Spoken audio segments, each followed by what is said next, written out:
राम ही सेवक परम प्यारा, राम जी को सेवक अत्यंत प्रिय है।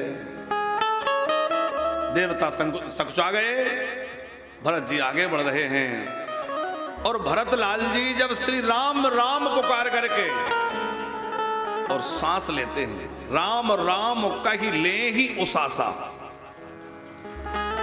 अग्रवाल जी, श्री भरतलाल जी जब राम पुकार करके श्वास लेते हैं तो चित्रकूट की शिलाएं पिघलने लग जाती हैं, पत्थर पिघल जाते हैं। कोल भील किरात पहले तो भय खा रहे थे कि भरत जी आए हैं, कहीं ऐसा ना हो राम जी को लौटा ले जाएं। लेकिन जब भरत जी का प्रेम देखा तो सब कहने लगे कि हम राम जी का वियोग सह लेंगे, अब चाहे जो हो, पर राम जी को लौट जाना चाहिए। श्री भरतलाल जी अयोध्या के सिंहासन पर तो नहीं बैठे, लेकिन वह भरद्वाज प्रभृत जो महापुरुष हैं, महात्मा हैं, उन सबके हृदय सिंहासन पर बैठ गए। कोल भील किरातों के हृदय सिंहासन पर बैठ गए, देवताओं के हृदय सिंहासन पर बैठ गए। सब कोई कहने लगे हैं, सब विधि भरत सराहन जोगु। राम जी के सेवक जो भरत हैं, सब विधि सराहन के योग्य हैं। अयोध्या के सिंहासन पर तो नहीं बैठे, पर माताओं के, गुरुजनों के, प्रजा के, कोल भील किरातों के सबके हृदय सिंहासन पर भरत जी का राज्य हो गया। सबके हृदय में भरत जी विराजमान हो गए। धन्य है भरत, धन्य है, सब कोई कह रहे हैं। और जब भरत जी चल रहे हैं तो उनके चलने में थोड़ा तीव्रता है, व्याकुलता है ना कि जल्दी पहुंच जाएं। तो जल्दी जल्दी चलते हैं तो उनके पैरों में छाले पड़ गए। गोस्वामी जी ने गजब की उपमा दी है, झलका झलकत पायन कैसे और पंकज कोस ओस गण जैसे। बोले जैसे पंकज माने कमल, कमल की कर्णिका में, उसकी पंखुड़ियों में ओस के कण जैसे चमकते हैं, वैसे ही श्री भरतलाल जी का जो वर्ण है वह तो नील वर्ण है राम जी की तरह। उनके चरणों के तलवे लाल लाल हैं और उनमें जो फपोले पड़ गए हैं, छाले पड़ गए हैं, उनमें पानी भरा हुआ है। तो वो फपोले ऐसे लग रहे हैं मानो कमल के ऊपर पानी की बूंदें पड़ी हुई। अब अग्रवाल जी विचार करने की एक बात है कि आखिर भरत जी के चरणों में फोले कैसे आ गए, छाले कैसे पड़ गए। आप कहेंगे नंगे पैर जा रहे हैं इसलिए, नहीं। जब भरत जी चले तो राम जी ने कहा था कि हे बन के मार्ग, कोई भी कांटा चुभना हो तो मेरे पैर में चुभ जाना, पर कोई भी कांटा मेरे प्राण प्यारे भरत के पैर में मत चुभ जाना। क्यों? बोले मार्ग ने पूछा, पृथ्वी ने पूछा कि क्या भरत इतने सुकुमार हैं कि वो कांटों को चुभन को सह नहीं पाएंगे? तो राम जी ने कहा कि नहीं, मेरा भरत इतना सुकुमार नहीं है कि वो कांटे की चुभन को सह ना सके, लेकिन जैसे उसके पैर में कांटा चुभेगा तो वह व्याकुल हो जाएगा कि इस कांटों भरे रास्ते से मेरे राम जी निकले हैं, तो वह व्याकुल होकर के रुदन करने लग जाएगा। इस कांटों वाले रास्ते से राम जी गए हैं तो वह मेरी पीड़ा को अनुभव करके व्याकुल होगा, इसलिए भरत के पैरों में कांटे नहीं लगना चाहिए। दूसरी बात, भरत मेरे पीछे आ रहा है और राम के पीछे चलने वाले के पैर में भी कांटे लगेंगे तो ये दुनिया किसके पीछे चलेगी? जो राम का अनुगमन करने वाला उसके पैरों में भी कांटे चुभने लग गए तो ये संसार किसके पीछे चलेगी? तो राम जी ने कह दिया कि कोई भी कांटा, कोई भी कंकड़ भरत के पैरों में मत चुभना। इसलिए पृथ्वी जो है वो कोमल हो गई, जहां भरत जी पैर रखते हैं वो भूमि कोमल हो जाती है। ऊपर से जो गर्मी थी, ताप था, तो मेघों ने, बादलों ने आकर के वह धूप, वह गर्मी समाप्त कर दी।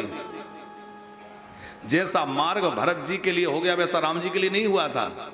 भरतलाल जी के लिए मार्ग अत्यंत जो है कोमल बन गया, ऊपर से छाया हो गई। फिर छाया है, मार्ग कोमल है, पर भरत जी के पैरों में छाले कैसे आ गए?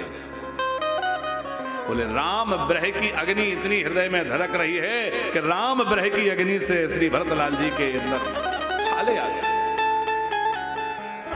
और भरतलाल जी आगे बढ़ते हुए जा रहे हैं। मार्ग के लोग भरत जी को देखते हैं तो पहले तो सोचते हैं कि राम जी आ गए क्या? फिर इतनी बड़ी सेना और समुदाय को देख करके अनुमान लगाते हैं कि राम नहीं है, वो तो तपस्वी भेष में थे, ये तो राजकुमार हैं। फिर आपस में चर्चा करते हैं कि हम लोग कितने सौभाग्यशाली हैं जो हमें इनका दर्शन हो रहा है। कोई कहता है कि अरे इनका दर्शन तो हो रहा है पर ये राम को लौटाने आए हैं, राम चले जाएंगे। और जब उनके प्रेम को देखते हैं तो बोले राम चले जाएं तो लौट जाएं, पर इनको इस तरह दुखी ना करें। अब जो है दूर से ही वह पर्वत जो चित्रकूट का है, कामदगिरी, वह कामदगिरी जो है निषाद राज गोह ने दिखाया, बोले यही श्री सीताराम जी विराजते हैं। और जैसे ही कामदगिरी की ओर देखा, श्री भरतलाल जी व्याकुल हो गए। इसी चित्रकूट पर, इसी कामदगिरी पर मेरे प्रभु विराजते हैं, साष्टांग दंडवत करने लग गए। सिर बाल जाऊं उचित आस मोरा, सिर बाल जाऊं उचित आस मोरा, सबोते सेवक धर्म कठोरा, सब ते सेवक धर्म कठोरा, सबोते सेवक धर्म कठोरा, सब ते सेवक धर्म कठोरा, सबोते सेवक धर्म कठोरा, सब ते सेवक धर्म कठोरा। भरत जी को तो लगता है कि मैं यहाँ सिर के बल चल करके जाऊं, साष्टांग करते हुए आगे बढ़े हैं। चरित्र तो बहुत है आगे। यमुना जी के पास में एक रात्रि विश्राम किया है और चरित्र, लेकिन आज कथा विश्राम होनी है, कल से भागवत की कथा का आरंभ है। तो आज मिलन कराना है और फिर लेकर के पादुका आएंगे तो वहां तक की कथा को आज पूरी करना है। तो हम लोग थोड़ा जल्दी जल्दी आगे बढ़ेंगे। चित्रकूट में श्री सीताराम जी, श्री लखन जी लाल जी विराजमान हैं और वहां सवेरे सवेरे जानकी जी कह रही हैं कि आज मैंने एक स्वप्न देखा। क्या स्वप्न देखा? बोले सकल मलिन मन दीन दुखारी, देखी सासु आन अनुहारी। मैंने देखा कि तीनों माताओं को श्वेत वस्त्र धारण किए हुए हैं। भरत जी व्याकुल होकर रो रहे हैं, माताएं श्वेत वस्त्रों में हैं और सारी सेना आई है, सारा समाज आया है, लेकिन पिताजी दर्शन नहीं हुआ, पिताजी दिखाई नहीं दिए। राम जी ने कहा कि ये स्वप्न तो अच्छा नहीं है। फिर स्नान किया है और स्नान करके भगवान शंकर की पूजा की है। अयोध्या में सब कुशल रहे हैं। उधर उत्तर दिशा की ओर देखा तो उत्तर दिशा से धूल उड़ती हुई दिखाई दी। कि इतनी धूल उड़ रही है, पशु पक्षी भाग रहे हैं, पक्षी कलरव कर रहे हैं, हिरणों के झुंड व्याकुल से होकर भाग रहे हैं। क्या बात है? कोल भील किरातों ने आकर समाचार दिया, महाराज भरत जी बड़ी भारी चतुरंगनी सेना लेकर के चले आ रहे हैं। और भरत जी के आगमन की बात सुनी, राम जी हृदय में आनंद से भर गए, मेरा भरत आ रहा है। लेकिन यहां लक्ष्मण जी के मन में थोड़ा संकोच आ गया या संदेह आ गया। लक्ष्मण जी विचार करते हैं कि इस समय चतुरंगनी सेना लेकर आने का क्या प्रयोजन हो सकता है। हो सकता है कि भरत जी के मन में यह भाव आ गया हो कि इस समय राम निहत्ते हैं, इस समय वो असहाय हैं, वन में हैं और उन्हें समाप्त करके मैं निष्कंटक राज्य प्राप्त कर लूं। कि भरत नीति रत साधु सुजाना, प्रभु पद प्रेम सकल जग जाना। लक्ष्मण जी भी स्वीकार कर रहे हैं अग्रवाल जी कि भरत जी नीति रत हैं, साधु हैं, सुजान हैं और प्रभु के प्रेम में पगे हुए हैं। लेकिन देऊ आज राजपद पाई, चले धर्म मर्जाद मिटाई। लगता है आज राज मद पाकर के और भरत जी की मति भी बोरा गई है, क्योंकि यह राज मद किसका अभिमान नहीं बढ़ा देता। कई उदाहरण लक्ष्मण जी ने दिए हैं कि वो ययाति ने ऐसा किया और वो उन्होंने ऐसा किया। नहुस जो है वो महात्माओं की पालकी पर चढ़ करके सवारी करने लगे। राजपद पाकर के किसको अहंकार अभिमान नहीं हो जाता। और लक्ष्मण जी क्रोध में कांपने लगे, और लक्ष्मण जी को क्रोध आया तो इतना क्रोध आया कि पृथ्वी डगमगा गई, दिग्गज डोलने लग गए, दिशाओं के जो हाथी हैं दिग्गज वह चिघाड़ने लग गए। लगता था पृथ्वी कहीं रसातल में ना चली जाए, क्योंकि शेष जी यदि अपने सिर से हटा दें तो पृथ्वी रसातल में चली जाएगी। कंपायमान हो गई, और जब ब्रह्मांड डोल रहा था उसी समय आकाशवाणी हुई, जो भी किया जाए वह सोच विचार कर किया जाए, क्योंकि सहसा कर पाछे पछताही और कहाही ताही बुध तो बुध नहीं। राम जी ने उस समय लक्ष्मण जी को समझाया कि भरत ही हो ही न राजु मद, विधि हारी हरा पद पाई, कबहू की काजी सीकरनी, सिंधु क्षीर सिंधु बिलगाई। आपके पास किसी पात्र में दूध रखा है और 2 बूंद नींबू की उसमें डाल दीजिए, क्या होगा? सारा दूध फट जाएगा। लेकिन क्षीर सागर में 2 बूंद नींबू की निचोड़ दीजिए, उससे क्या होगा? क्या क्षीर सागर का दूध फटेगा? इतने बड़े सागर में 2 बूंद से क्या होना है? तो राम जी कह रहे हैं भरत को अयोध्या का राज्य तो क्या, भरत को विधि माने विधाता का स्थान मिल जाए, भगवान शंकर का पद मिल जाए, तब भी भरत के मन में राज्य मत नहीं आ सकता। बोले जैसे छोटे मोटे किसी के मन में तो राज्य मत आ सकता है, जैसे थोड़ा सा दूध है उसमें नींबू डाल दिया जाए तो वो फट जाएगा, लेकिन क्षीर सागर 2 बूंद नींबू के रस से फटने वाला नहीं है। कबहू की कांजी सीक रनी क्षीर सिंधु बिलगाई, क्या क्षीर सागर भी उससे फट सकता है? भरत के मन में कभी राजमद नहीं आ सकता। भरत तो प्रेम के सागर है। अच्छा, लक्ष्मण जी ने यहां क्रोध क्यों किया? लक्ष्मण जी तो कह रहे थे मैं भरत शत्रुघ्न दोनों को धराशायी कर दूंगा, मैं सारी सेना को समाप्त कर दूंगा। इतना क्रोध क्यों? बोले इसलिए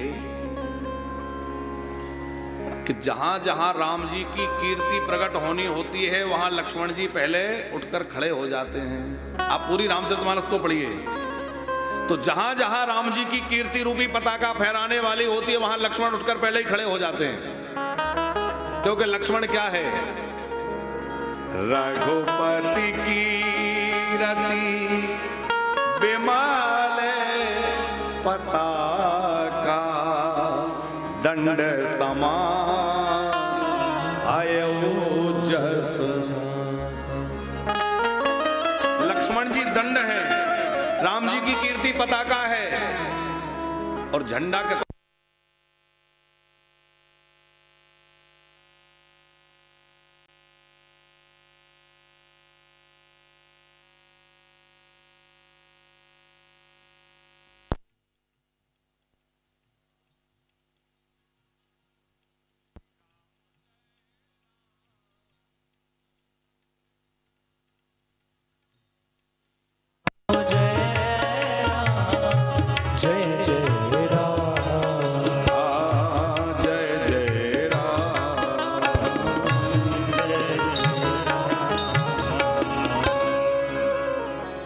अग्रवाल जी, झंडा कितना भी बढ़िया हो और उसके नीचे लगने वाला डंडा बढ़िया ना हो, तो झंडा लहराएगा। कितना भी श्रेष्ठ ध्वजा हो, कहीं कोने में पड़ा नजर आएगा बिना डंडे के। अच्छा, झंडा जो है लहरा रहा है, डंडा लगा है, लेकिन डंडा जो है जरा लचीला हो तो भी सीधा नहीं लहरा सकेगा। तो राम जी की कीर्ति रूपी पताका को फहराने के लिए लक्ष्मण जी दंड हैं, और डंडा को कठोर होना चाहिए, इसलिए लक्ष्मण जी कठोर बन करके रहते हैं। यद्यपि लक्ष्मण जी का हृदय बड़ा कोमल है, वैष्णव है, वैष्णवाचार्य है लक्ष्मण जी, जीवाचार्य है लक्ष्मण जी। वही लक्ष्मण जी जिस समय स्वामी रामानुजाचार्य जी के रूप में प्रकट भये, फिर आप उनके चरित्र को देखिए। रामानुजाचार्य जी के रूप में आकर के उन्होंने जीवों पर कृपा करने के लिए क्या अद्भुत कार्य किए हैं। तो लक्ष्मण जी क्या है? बोले राम जी सूर्य हैं, और सूर्य जब भी प्रकट होता है तो उससे पहले लालिमा प्रकट हो जाती है। सूर्य के पहले अरुणोदय होता है ना, तो राम जी रूपी सूर्य जहां प्रकट होने वाला होता है वहां पहले राम जी के पहले लक्ष्मण जी की लालिमा प्रकट हो जाती है अरुणोदय के तरह। भरत जी के मन प्रति किसी के मन में कोई दुराग्रह ना आए, इसलिए लक्ष्मण जी ने ये लीला की है। राम जी ने समझाया, लक्ष्मण जी शांत हो गए, क्षमा मांगी है, प्रभु मुझे क्षमा कर दीजिए, मैंने भैया भरत के प्रति कुभाव मन में लाया है। इधर भरत और शत्रुघ्न साष्टांग प्रणाम करते हुए कामदगिरी की ओर बढ़े हैं। अब राम जी अपने आसन पर बैठे हैं और भरत जी सामने से नहीं आए, भरत जी पीछे से आए और पीछे से साष्टांग करते हुए आ रहे हैं, साष्टांग प्रणति करते हुए भरत जी आ रहे हैं। राम जी बैठे हैं, भरत जी पीछे से प्रणाम कर रहे हैं। करत प्रणाम चले दो भाई, कहत प्रीत सारद सकुचाई। भरत शत्रुघ्न प्रणाम करते जा रहे हैं, उनके प्रेम को सरस्वती भी वर्णन करने में सक्षा जाती है, नहीं कह सकती। भरत जी की प्रेम दशा को देख करके देवता पुष्प वृष्टि करने लगे, पशु पक्षी सब प्रेम मग्न हो गए। भरतलाल जी का वह प्रेम, सब क्या कह रहे हैं कि होते ना भोतल भाऊ भरत को, होते ना भोतल भाऊ भरत को, अचर सचर चर अचर करत को, अचर सचर चर अचर करत को। निरखे से साधक अनुराग, सहज स्नेह सराहन लागे, सहज स्नेह सराहन लागे। भरत जी के प्रेम को देख करके जो सिद्ध गण हैं, जो साधक हैं, जो अनुरागी हैं, वो सब प्रेम में डूब गए और सब भरत जी की सराहना करने लगे। सब कहने लगे यदि भूमि पर भरत का अवतार नहीं होता तो अचर को चर, अचर को चर और चर को अचर करने का क्या मतलब है? बोले जो चलने वाले हिरण आदि हैं, पशु हैं, वह भरत प्रेम को देख करके चित्र लिखे से रह जाते हैं, हिलना डुलना भूल जाते हैं, मूर्ति की तरह खड़े हो जाते हैं। और जो कामदगिरी के पत्थर हैं वो पिघलने लग जाते हैं, चर अचर हो जाता है, अचर चर बन जाता है। राम जी भी चर को अचर और अचर को चर करने वाले हैं। जैसे गुण राम जी में वैसे भरत जी में। जैसे लक्ष्मण परशुराम संवाद जब हो रहा था तो परशुराम जी ने खूब क्रोध करके फरसा दिखलाया और खूब बार बार गर्दन पर फरसा लक्ष्मण जी के रखने लगे, लेकिन लक्ष्मण जी तनक भी भयभीत नहीं हुए। और लक्ष्मण जी भयभीत नहीं हुए तो किसी ने पूछा कि आपको भय नहीं लगता? परशुराम जी के हाथ में फरसा है, हृदय में क्रोध है, कहीं फरसा चल गया? लक्ष्मण जी बोले मुझे मुझे भय इसलिए नहीं लगता कि यह तो मैं जानता हूं कि परशुराम जी के हाथ में फरसा है, लेकिन मैं यह भी जानता हूं कि परशुराम जी का हाथ अपने हाथ में नहीं है। परशुराम जी का हाथ किसके हाथ में है? बोले परशुराम जी का हाथ रघुनाथ जी के हाथ में है। जब तक रघुनाथ जी नहीं चाहेंगे परशुराम जी का हाथ आगे ही नहीं बढ़ेगा। जब तक रघुनाथ जी नहीं चाहेंगे इनका हाथ आगे नहीं बढ़ेगा। और सचमुच बात यही है, हम लोग चाहे जितना अपने आप को पुरुषार्थी माने, कुछ भी माने, लेकिन जब तक ठाकुर जी नहीं चाहते तब तक कुछ नहीं हो सकता। अच्छा, बार बार परशुराम जी भी कह रहे थे कि आज मेरे हाथ को क्या हो गया जो आगे नहीं बढ़ता। इसका मतलब राम जी ने रोक दिया। तो परशुराम जी का हाथ चर था, वो अचल हो गया, और उनके हाथ में जो बाण था, धनुष था, वो धनुष जो पिनाक जो उनके हाथ में धनुष था सारंग नाम का, वो धनुष जो है परशुराम जी के हाथ में वो अचल है, धनुष चल नहीं सकता। लेकिन देत चाप आप ही चले गए हो, परशुराम मन विस्मय भयो, वो धनुष अपने आप चल कर के राम जी के पास पहुंच गया। तो जो धनुष चल नहीं सकता था वो अपने आप चल गया, और जो परशुराम जी का हाथ चलने वाला था वो रुक गया। आचार्य सचर चर आचार्य करत को। श्री भरतलाल जी ने सामने आश्रम देखा, श्री सीताराम जी लक्ष्मण जी विराजमान हैं। बल कल बसन जटिल जटिल धनु श्यामा, जनु मुनि वेश कीन रति कामा। बलकल वस्त्र हैं, जटाजूट बंधे हुए हैं, तुर्कस तोनीर राम जी के रखा हुआ है, और ऐसे लग रहे हैं मानो मुनि वेश में रति कामदेव बैठे हों। भरतलाल जी दौड़ रहे हैं, प्रेम में उमग रहे हैं, कभी लौटते हैं, कभी उड़ जाते हैं, ठोकर लग के गिर जाते हैं, साष्टांग करते हुए आगे बढ़ रहे हैं। और क्या कह रहे हैं भुजा उठाकर? पाही नाथ कही पाही गुसाई, भूतल पर हो लकुट की नाई, भूतल पर लकुट की नाई। लकुट की माने लकड़ी की तरह, दंडवत भूतल पर गिर गए। लक्ष्मण जी ने कहा, प्रभु भरत जी प्रणाम कर रहे हैं।